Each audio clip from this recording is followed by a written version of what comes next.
They asked me to serve drinks at my sister-in-law's bridal shower, after I gifted them the down payment for their house. Not a thank you, just whispers and smirks. I slipped a sealed envelope under the cake stand. No one noticed, until the laughter stopped and faces turned pale. Too late. The moment I signed that check, something shifted in the universe.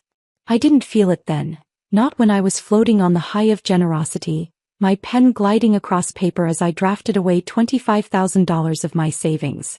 It was meant to be a foundation, both literally and metaphorically.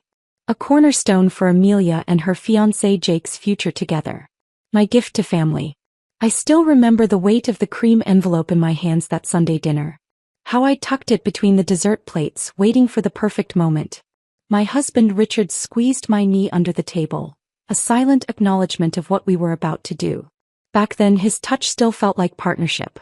"We have something for you too," I said, sliding the envelope across the polished mahogany toward Amelia's perfectly manicured fingers. Her expression when she opened it, I've replayed it 1,000 times. The widening eyes, the hand that flew to her mouth, the theatrical gasp that seemed practiced rather than genuine. "Oh my God. Richard, is she serious?" Not, "Thank you, Catherine." Not addressed to me directly. Already I was becoming an accessory to my husband's family, not a person in my own right. "Dead serious," Richard laughed. "Kat wanted to do something special for you guys. She's been saving." I had been saving. For 5 years. For a writing retreat in Scotland I'd dreamed about since college. But family comes first, isn't that what they always say? Jake lifted his glass. "To Catherine, the fairy godmother." Everyone laughed, glasses clinked, and for one shimmering moment I felt seen.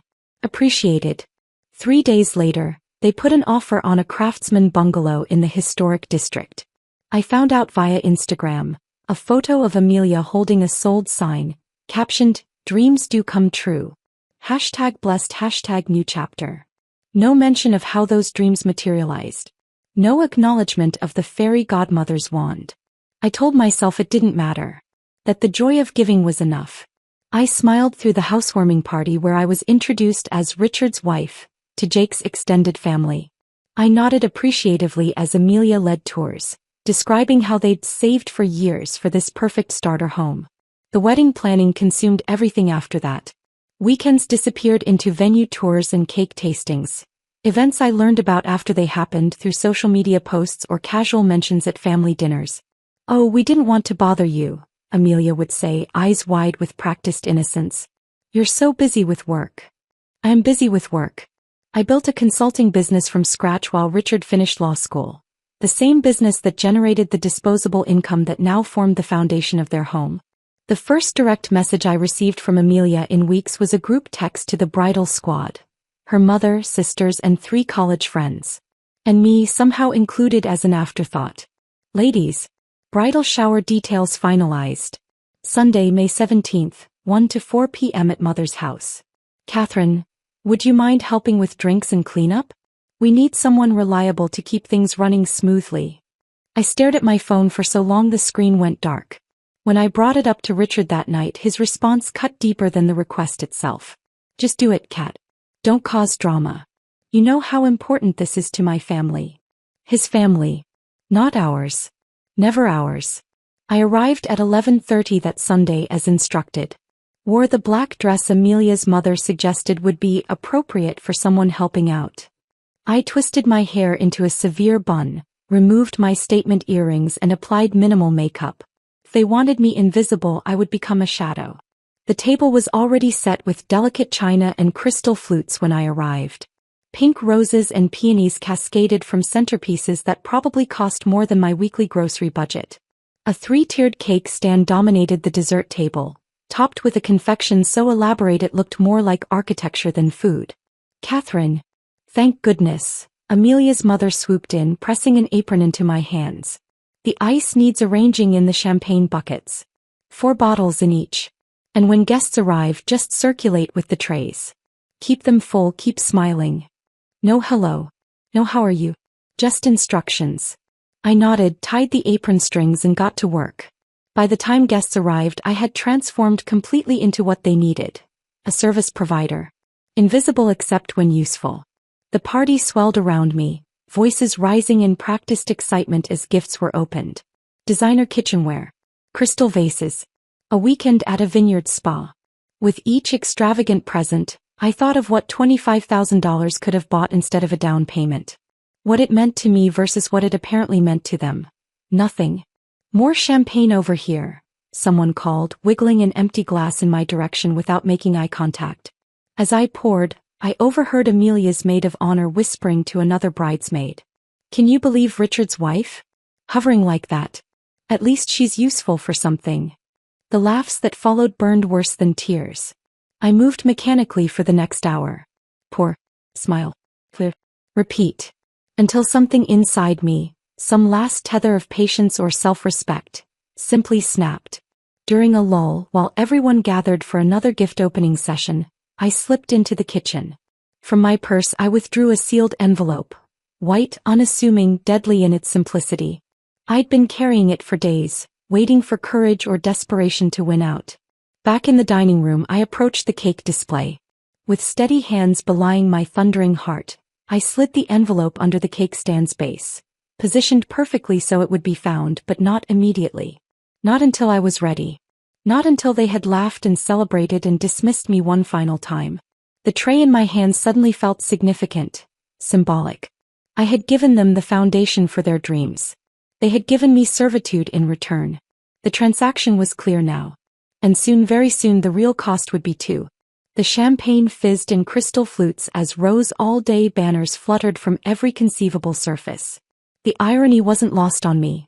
This celebration drenched in pink while I moved through it dressed in funeral black, mourning the relationship I once thought we had. Amelia, you absolutely glow.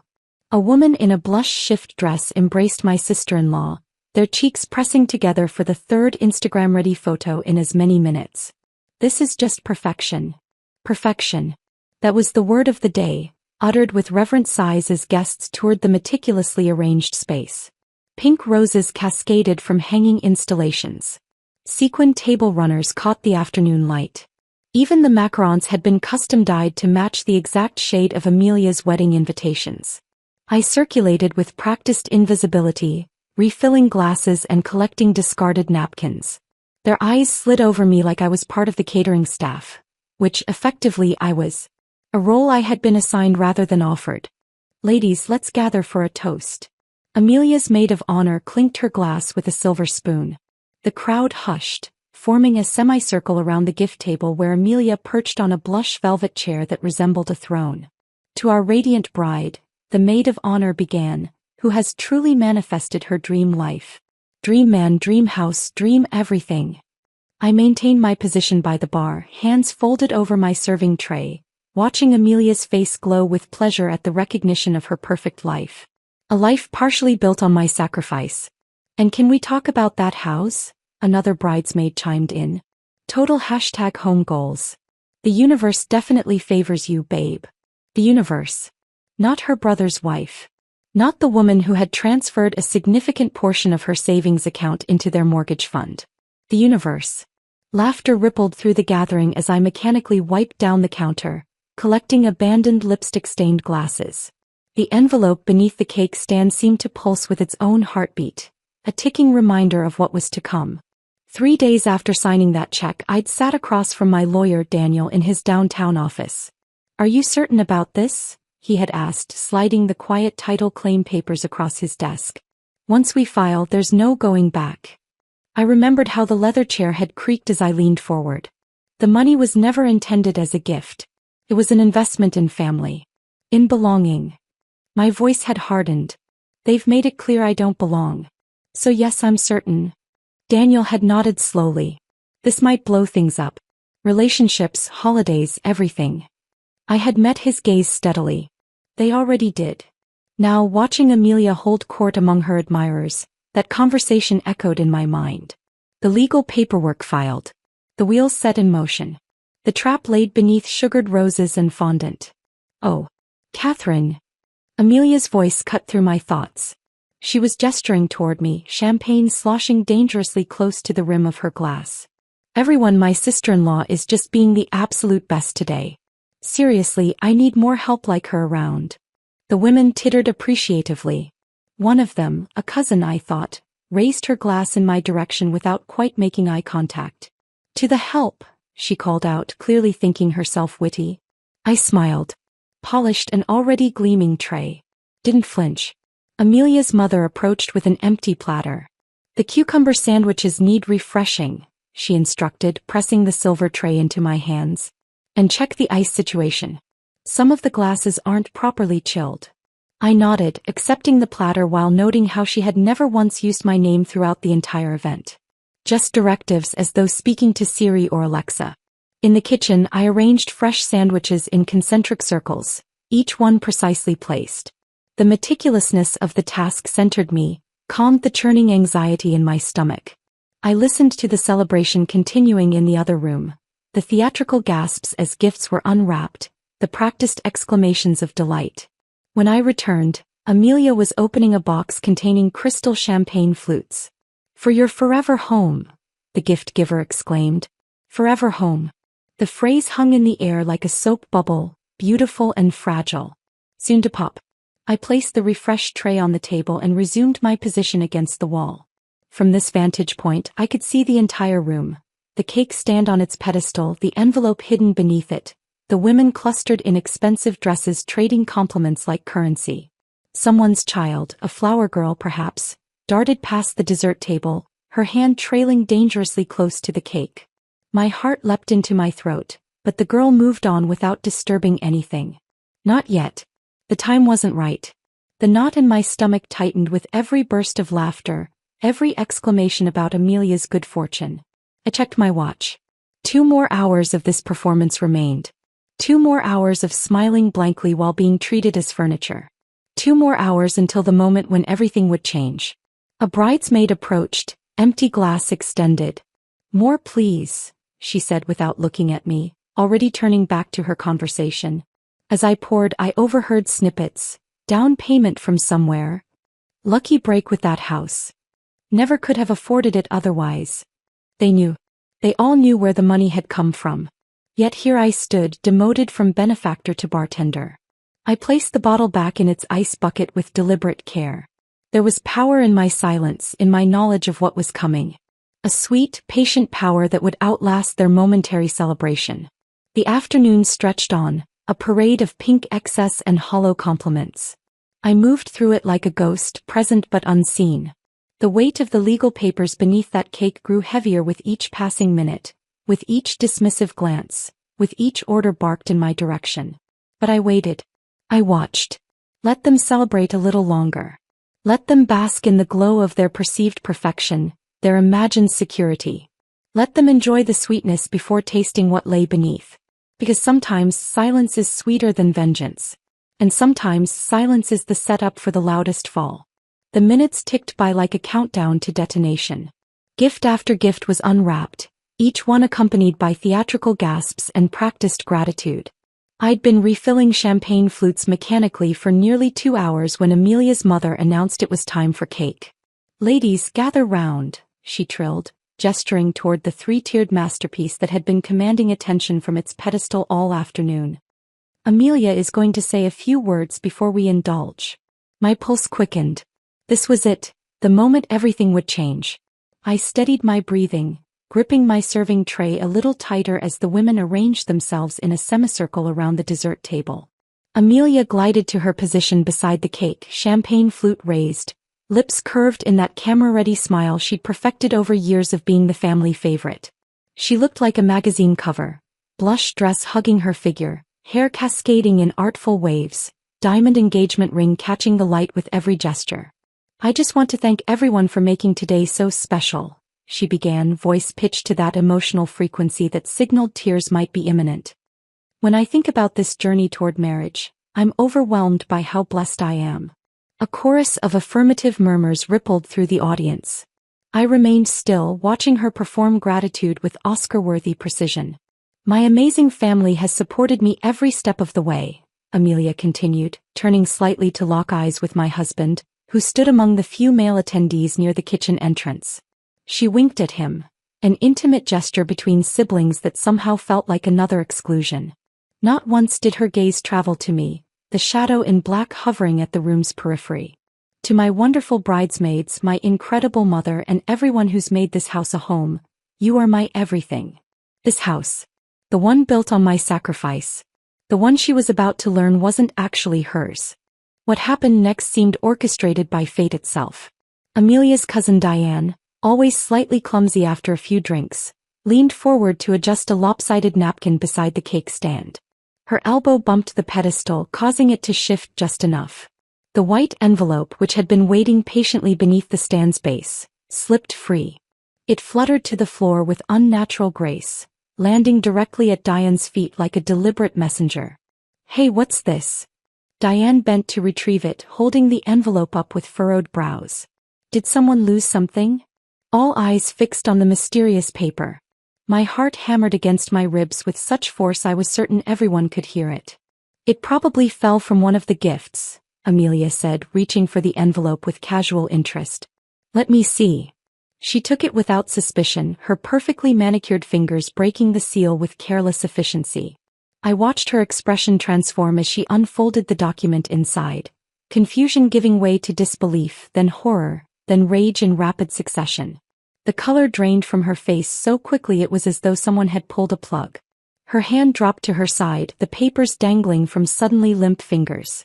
What is this?" she whispered, voice stripped of its earlier performance quality. A murmur rippled through the gathering. Confusion spread like ripples in still water. Someone asked what was wrong. Another guest stepped closer to peer at the papers. I placed my tray on the nearest table with deliberate calm and stepped forward into the circle for the first time that day. All eyes swiveled toward me, finally seeing me, really seeing me, perhaps for the first time. "It's paperwork," I said, my voice steadier than I'd anticipated. "A formal notice that the house isn't yours anymore." The silence that followed was absolute. Complete. As though the universe itself had paused to witness this moment of reckoning. I heard a glass shatter against tile. Someone had dropped their champagne in shock. The sound crystallized the moment, marking the exact second when their perfect celebration shattered. "You can't be serious," Amelia hissed, her composure cracking like thin ice. Her eyes darted to my husband, seeking rescue or explanation. "Deadly," I replied, the single word carrying the weight of months of accumulated hurt and dismissal. I turned to face Richard, whose expression had transformed into something between confusion and dawning horror. He took a step toward me, mouth opening to speak, but I cut him off before he could form words. "You told me to be quiet," I said, looking directly into his eyes. "To be useful. I was. Until now." With methodical precision, I untied the apron they'd handed me upon arrival. I folded it neatly, placed it atop my abandoned serving tray, and straightened my shoulders. "You all treated me like a servant," I continued, sweeping my gaze across the assembled faces, some confused, some embarrassed, some already calculating damage control. "But I was the one who built this castle. You just decorated it." Amelia's mother stepped forward, one hand extended as though to physically halt what was happening. "Catherine, this is hardly the time or place." "It's exactly the time and place," I interrupted. "When else would you actually be forced to see me?" My husband finally found his voice. "Cat, what have you done?" The betrayal in his tone struck me as almost comical, given circumstances. "I've protected my investment," I replied simply. "The $25,000 was never a gift. It was a personal investment in property. My lawyer made that quite clear in those papers. You have 30 days to either buy me out at market value or vacate." The collective gasp that rippled through the room carried notes of scandal and disbelief. Someone whispered, "Is she allowed to do that?" Loud enough for everyone to hear. "Not only allowed," I said, answering the whispered question directly. "It's already done." With that, I turned and walked toward the door, my steps measured and calm. Behind me, chaos erupted like a dam breaking, voices rising in confusion and outrage, questions hurled like stones, Amelia's sobs cutting through the commotion. I paused at the threshold, hand on the doorknob, and looked back one last time at the pink paradise now dissolving into discord. The cake stood untouched on its pedestal, a monument to celebrations that would never be completed. As I stepped outside into the afternoon sunshine, I heard Amelia's shriek rising above the confusion. "Richard, do something." But it was too late for doing something. Too late for apologies or explanations or family loyalty. The time for those things had passed with every dismissive glance, every exclusion, every moment they'd relegated me to the role of servant rather than family. Behind me, their perfect celebration was cracking wide open. And for the first time in months I could breathe. The drive home from the bridal shower was surreal. I floated through traffic lights and lane changes, windows down, breathing in air that somehow tasted different. Freer. The afternoon sun cast everything in a golden glow that felt symbolic, illuminating a world I hadn't fully seen before. A world where I finally stood up for myself. At home I changed out of the black dress, that uniform of invisibility, and pulled on jeans and a sweater in deep burgundy, a color I'd always loved but Richard once commented was a bit much for family gatherings. I made tea, opened my laptop and waited. 3 hours and 27 minutes. That's how long it took for the hurricane to arrive. The door flew open with such force it bounced against the wall, leaving a nick in the plaster. Richard stormed in, still wearing the blue button-down from the shower, though it was now untucked and wrinkled. His face was a storm front of rage and disbelief. "What the hell were you thinking?" he demanded, throwing his keys onto the counter with enough force to send them skidding into a vase. "You humiliated her in front of everyone. Her friends, her family, everyone." I sipped my tea, the ceramic warm against my palms. "Hello to you too. This isn't funny, Catherine. Do you have any idea what you've done? The shower is ruined. Amelia's been crying for hours. My mother had to take anxiety medication." "You made me invisible," I replied, setting down my mug with deliberate calm. "For months. Every single day." He paced the living room like a caged animal, running his hands through his hair until it stood up in agitated spikes. This was supposed to be her special day. Her one perfect celebration before the wedding. And you turned it into some kind of revenge plot. "Interesting," I observed, "how quickly you jumped to her defense. How deeply you feel her humiliation. Yet when I was reduced to serving trays and cleaning duties, you told me not to 'cause drama." "That's completely different and you know it," he exploded, slamming his palm against the wall. "This is about timing, Catherine. About appropriateness. About embarrassing our entire family in front of everyone they know." He ranted for nearly 10 minutes. About social appearances, about family reputation, about the financial implications of my legal maneuver. Not once, not a single time, did he utter the word respect. Not once did he acknowledge how I had been treated. His concern was entirely for them. For appearances, for comfort, for the status quo I had so rudely disrupted. When he finally paused for breath, chest heaving, I rose from the couch and walked calmly to my laptop. "I'd like to play something for you," I said, opening an audio file I'd been compiling for weeks. "This was recorded at your mother's birthday dinner last month." I pressed play. His sister's voice filled the room. "God, is Catherine wearing that same cardigan again?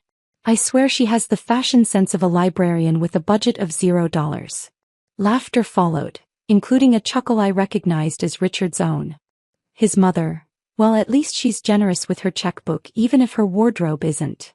Amelia, voice dripping with condescension, the ultimate doormat with a checkbook. "Did you see how she offered to help with the floral arrangements after I told her the bridesmaid dresses were all assigned? Like, honey, you're not in the wedding party." More laughter. Richard's voice in the background, not defending me, but joining in with a comment about how I meant well. I stopped the recording. Richard stood frozen, color draining from his face. "Here's another," I said, pulling up text messages on my screen and turning it toward him. A group chat between his siblings, screenshots forwarded to me by his cousin's wife who'd been accidentally included and felt uncomfortable. "Amelia, she just Venmo'd me $300 for bridal shower expenses, without me even asking." His brother. "The Bank of Catherine strikes again. Amelia, she's not family, she's funding. Should we start calling her the First National Bank of Sister-in-Law?" Richard stared at the screen, then at me, then back at the screen. "Where did you get these?" he whispered. "Does it matter?" I countered. "What matters is that they exist. What matters is that this is how your family speaks about me when they think I can't hear." "Why didn't you tell me?" he asked, voice smaller now. "Because you already chose a side," I replied simply. "I just finally chose mine." I reached into the drawer of the side table and withdrew a cream-colored envelope, twin to the one that had disrupted the shower, though with different contents. I extended it toward him. "What's this?" he asked, not reaching for it. "Divorce papers," I said. "I've been your peacekeeper, your sponsor, your silence. I'm done." He took the envelope as though it might burn him. "Catherine, wait. We need to talk about this. We can fix things." I had no idea they were saying these things. "I can talk to them." "It's too late for talking," I interrupted, moving past him toward the bedroom. I pulled out the suitcase I'd already packed that morning before the shower, knowing exactly how this day would end. "What are you doing?" He followed me, panic rising in his voice. "You can't just leave." "I can," I corrected him, zipping the case closed. "And I am." "This is insane. Where will you even go?" "I booked a room at the Parkview. After that, I'm looking at apartments closer to my office." I checked my watch. "My Uber will be here in 5 minutes. Catherine, please." His voice cracked. "We can work this out. I'll make them apologize. I'll make them respect you." I turned to face him fully. "You can't make someone respect you, Richard. Either they do or they don't. Your family made their choice. You made yours when you stood still while they erased me, piece by piece." I lifted my suitcase from the bed. "So now, I'm removing myself completely." "You're destroying everything," he whispered. "Our marriage. Amelia's wedding. The house they've been living in for months. How can you be so cold?" I paused at the bedroom door and met his gaze. "I'm not cold. I'm finally warm again. There's a difference." My phone buzzed, the Uber arriving downstairs. I rolled my suitcase toward the front door, collected my purse and laptop. Richard followed, still clutching the divorce papers, looking lost in his own home. "Catherine," he tried one last time. "What am I supposed to tell everyone?" "The truth," I suggested. "Though I doubt you'll recognize it anymore." I didn't cry as I left. I didn't scream or slam doors. I simply walked out with my spine straighter than it had been in years, with a certainty in my step that had long been missing. The elevator doors closed on the image of my husband standing in our doorway, looking suddenly small and confused. A man confronted with consequences he never anticipated because he'd never bothered to see the damage being done. As I settled into the backseat of the waiting car, I felt something unexpected. Not satisfaction or vindication or even anger. Just a profound sense of lightness, as though I'd set down a burden I'd been carrying for so long I'd forgotten what it felt like to stand unencumbered. This wasn't revenge. It was release. The Parkview Hotel became my sanctuary for exactly 7 days. 7 days of room service breakfasts, of working remotely from a desk overlooking the city park, of sleeping diagonally across a king-sized bed that belonged only to me. 7 days during which my phone vibrated so incessantly I finally silenced all notifications except those from clients and my lawyer. The first call came barely an hour after I checked in. Richard, his voice a strange mixture of anger and pleading. "You need to come home. We need to talk about this like adults." I let it go to voicemail. The second call came at 11:43 that night. Amelia, words slurring slightly, oscillating between tearful apologies and vicious accusations. "You've ruined everything. How could you do this to family? We never meant to hurt you." By morning there were 17 missed calls and 32 text messages. By the end of day 2, those numbers had nearly tripled. Richard's mother left voicemails that started with stiff formality. "Catherine, this is Margaret. I think we need to discuss this situation." And devolved into barely contained fury. "You vindictive little gold digger. After everything we've done for you." Amelia's fiancé Jake called exactly once. His message was unexpectedly sincere. I had no idea what was happening. "I'm sorry you were treated that way. But please, this is our home." I forwarded every contact attempt to Daniel, my lawyer, who responded to each with the same clinical precision. "The documents are binding. The gift has been legally revoked. All further communications should be directed to this office." On day 3 the threats began. "We'll sue you for every penny. You'll never work in this city again. Everyone will know what kind of person you really are." On day 4 the tone shifted to desperate negotiation. Amelia texted, "We can work something out. Monthly payments? Interest? Please just talk to us." By day 5 the sympathy card emerged. Amelia called sobbing, "We don't have anywhere else to go. You're making us homeless. Is that what you want?" I broke my silence with a single text, sent not to her but to my lawyer to relay. I'm willing to sell them the house at full market value. No discount. No grace period on payments. The response came back through Daniel. They're asking for terms. Installments. Family consideration. No, I replied. Full price or vacate in 30 days. They didn't have it. Not without me. That reality seemed to be sinking in for all of them now. How much they had relied on my generosity while simultaneously diminishing me. On the 7th day, I signed a 6-month lease on a sunlit apartment overlooking the river, 15 minutes from my office and 40 minutes from our old neighborhood. I hired movers to collect my designated belongings from the condo, scheduled for a time when Richard would be at work. The notifications continued their digital assault, but their frequency began to wane. Desperation gave way to resignation, then to bitterness. Through carefully curated updates from a single former colleague who remained neutral, I learned that Jake had packed his things and left 3 weeks after the bridal shower meltdown. Creative differences about their future was the official explanation that circulated. The wedding was postponed indefinitely. Richard moved back in with his mother. Temporarily, he told everyone. Just until things settled down. The condo went on the market, priced below value for a quick sale. The most telling transformation happened on social media. Amelia's Instagram account, once a meticulously curated showcase of her perfect life, went silent. No wedding planning updates. No home renovation projects. No artfully arranged brunch photos. The house they had briefly called home, my investment, my leverage, went into default. They vacated without properly winterizing the pipes. A neighbor called about a water leak from burst pipes. After the insurance claim and repairs, I listed it with a realtor who specialized in quick turnover properties. It sold within a month. In late June, I heard through the dwindling grapevine that Amelia was living in a rental apartment on the unfashionable side of town, telling anyone who would listen that she had been scammed by her vindictive sister-in-law, that I had tricked them into financial ruin.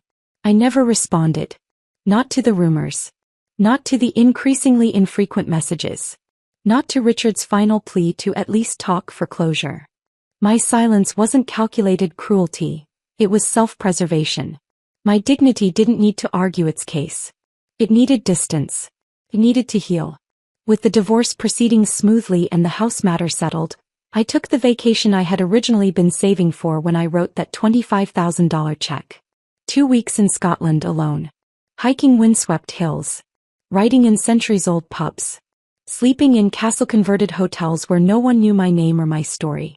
On my last night in Edinburgh, I sat in a small restaurant overlooking the city lights, savoring a glass of whiskey that the server had described as not for beginners. My phone buzzed with a message from an old college friend who had heard rumors and wanted the real story. "Are you okay?" she asked. "Do you miss them? The family you almost had?" I actually laughed out loud, earning curious glances from nearby diners. Miss them? No, I typed back. I missed myself. And I finally found her again.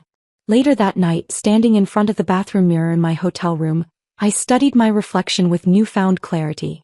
The woman looking back at me seemed different. Eyes brighter, shoulders straighter, an easy confidence in the curve of her smile that had been absent for too long. I recognized this woman. She was the one who had built a business from scratch, who had valued family and connection, who had trusted her own worth. She was someone they had never really known.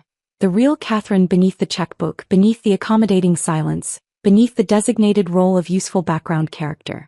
They never bothered to look beyond what I could give them, never cared to discover who I actually was. And now it was too late.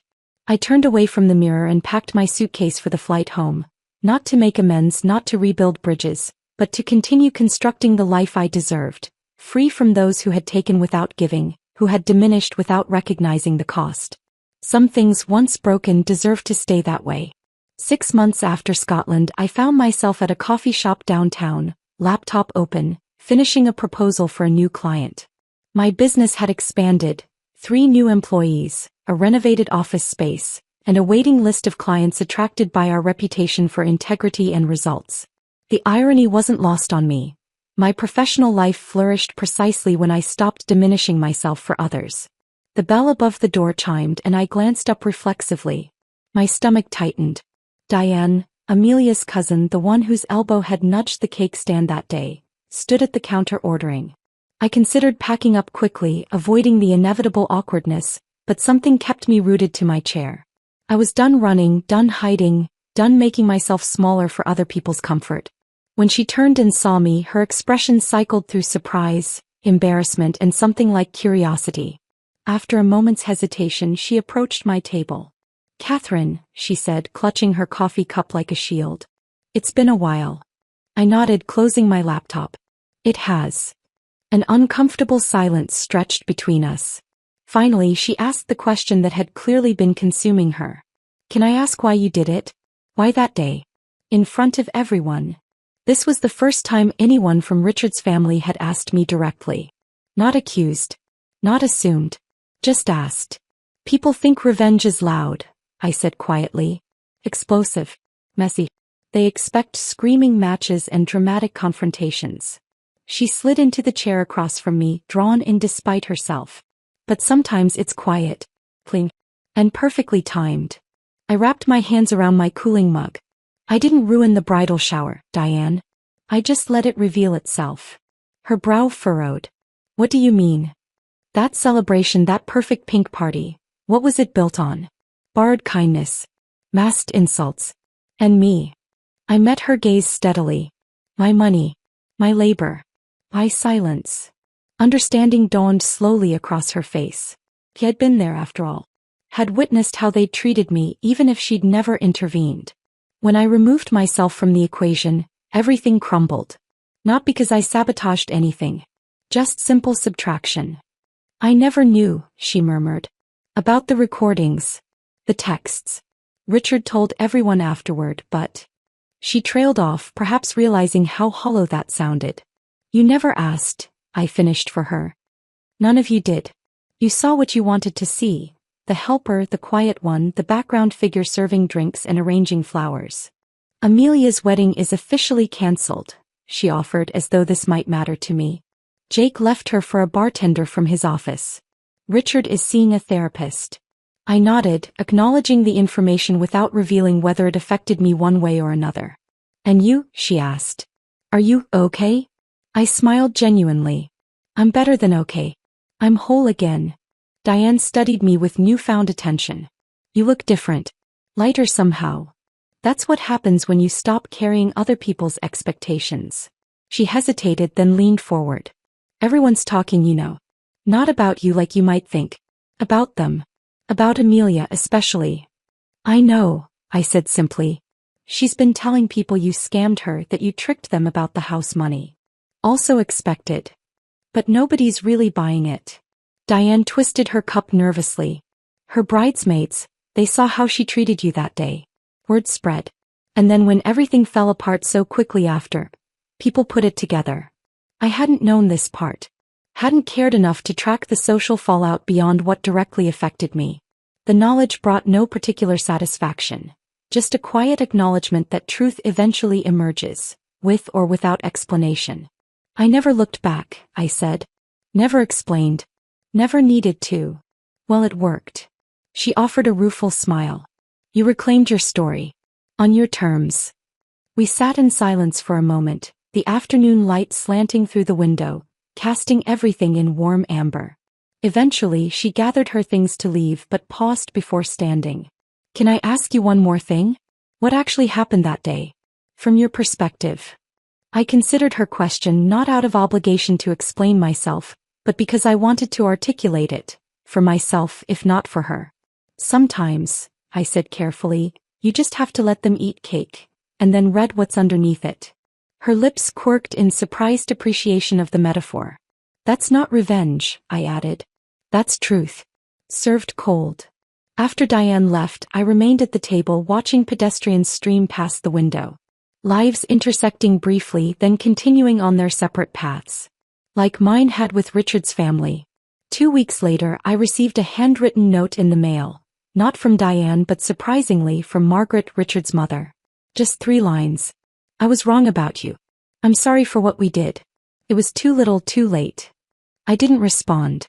Not out of lingering anger, but because there was simply nothing left to say. Some endings don't require epilogues. At the 1-year mark of what would have been Amelia's wedding day, I donated the full $25,000, the amount I'd originally given them, to a women's shelter downtown. Not as penance, not as performance, but because it felt right. A reclamation of the intention behind that original gift. To build something meaningful, something that would last. My new home has no pink anywhere. No roses, no sequins, no champagne flutes.